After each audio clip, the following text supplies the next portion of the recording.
हे दोस्तों, एक राजा जिसका कोई पुत्र नहीं होता, वो बहुत चिंतित रहता था। इस बारे में वो अक्सर रूठ जाता था।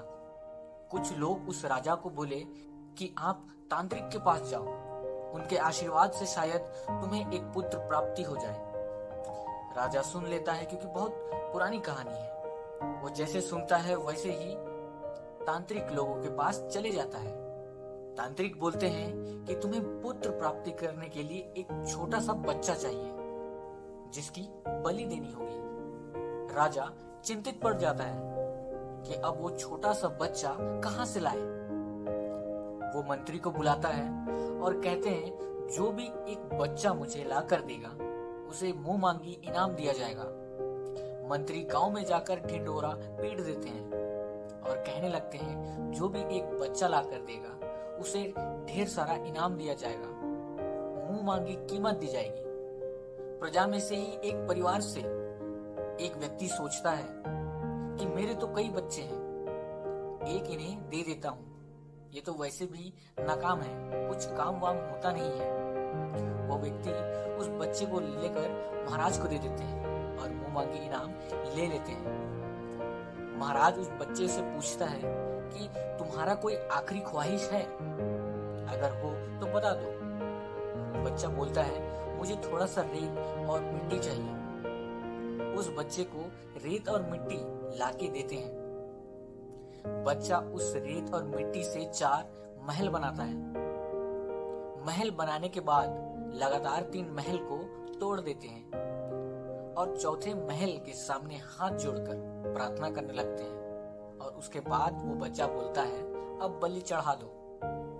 तांत्रिक और महाराज सभी डर जाते हैं कि क्या कर लिया, ये कौन सा मंत्र पढ़ लिया। महाराज पूछने लगते हैं तुमने इस 3 महल को क्यों तोड़ा और क्या मंत्र पढ़ा। बच्चा बोलने लगता है पहला घर मेरे माँ बाप का है जो मुझे यहाँ बेचकर चले गए। दूसरे महल के सामने मैं हाथ जोड़कर विनती किया अपने रिश्तेदारों से कि वो मुझे बचा ले, पर उन्होंने भी नहीं बचाया। तीसरा महल के सामने मैं हाथ जोड़कर विनती किया, वो हो आप महाराज, पर आपने भी मुझे नहीं बचाया। आपका तो काम होता है प्रजा की रक्षा करना, पर आप ही हम लोगों को मार रहे हो। आपसे भी मैं अपेक्षा छोड़ दिया। और चौथे महल के सामने मैं हाथ जोड़कर प्रार्थना किया, वो मेरे प्रभु जिनके सामने मैं ये बोला कि प्रभु मुझे तो सबने ठुकरा दिया, तुम मेरा हाथ थाम लो। जैसे ही इस प्रकार की बातें महाराज सुनते हैं, राजा अंदर से इतना घबरा गया कि उसका विचार ही बदल गया।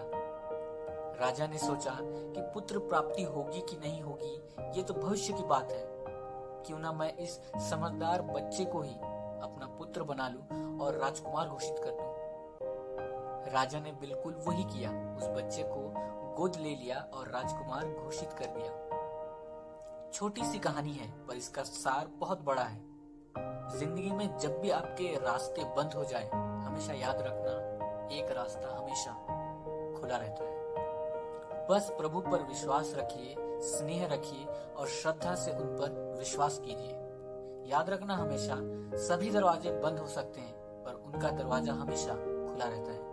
दोस्तों, छोटी सी स्टोरी थी, अगर अच्छी लगे तो लाइक एंड सब्सक्राइब कीजिए और इसी प्रकार का स्टोरी सुनने के लिए मेरे चैनल को सब्सक्राइब कर लें। मिलते हैं एक नई